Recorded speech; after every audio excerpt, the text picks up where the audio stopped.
In my previous video, I have given you the formulas for how to find out the moment of inertia of different geometries about its center of gravity. Suppose in question they will ask that you have to find out the moment of inertia not about its center of gravity but about some other axis. So how will you find the moment of inertia about different axes other than center of gravity? So you don't need to worry about it. There is a beautiful theorem which is known as parallel axis theorem.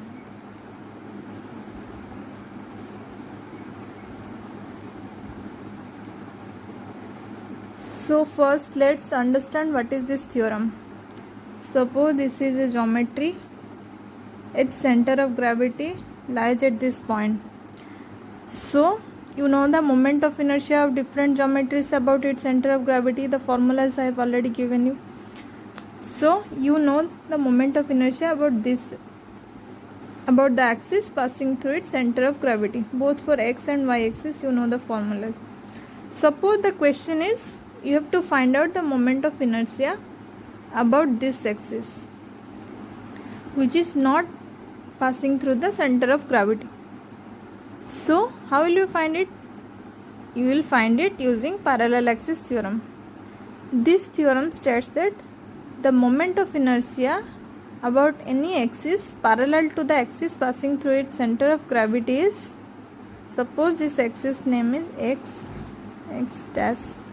So moment of inertia about this axis x dash equal to the moment of inertia about its center of gravity, that is I denoted at Ig, plus area of this cross section which is capital A into distance between the two parallel axes whole square.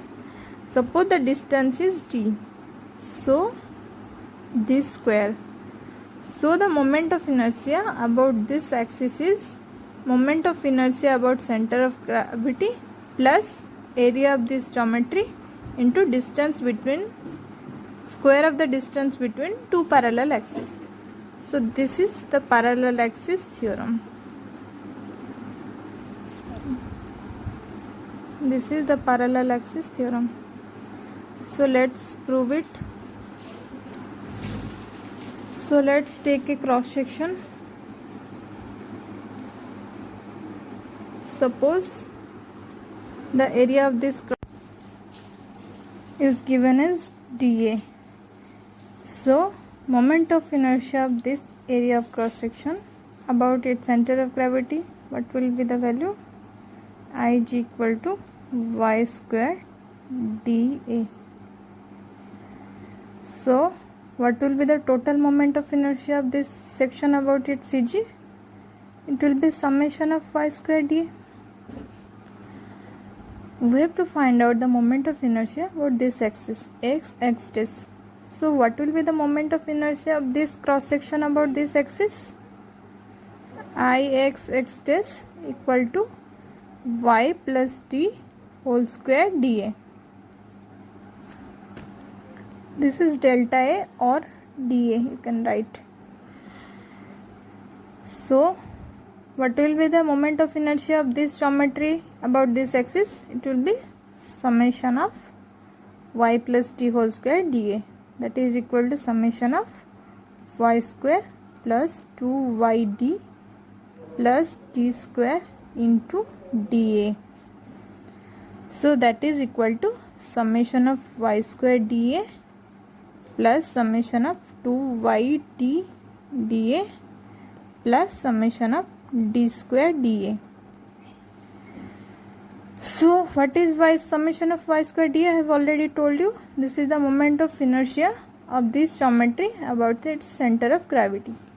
So summation of y square dA is Ig plus summation of d square dA. D square is a constant value, we will take it outside. Summation of dA plus some 2d summation of y dA.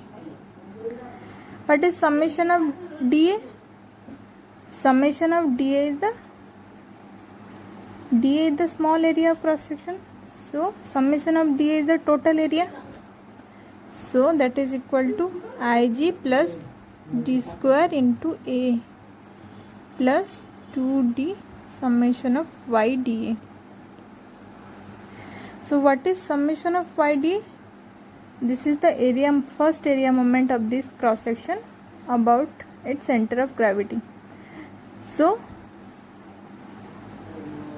the distance from the top of this reference we take it as positive, and from the bottom of its reference we take it as negative.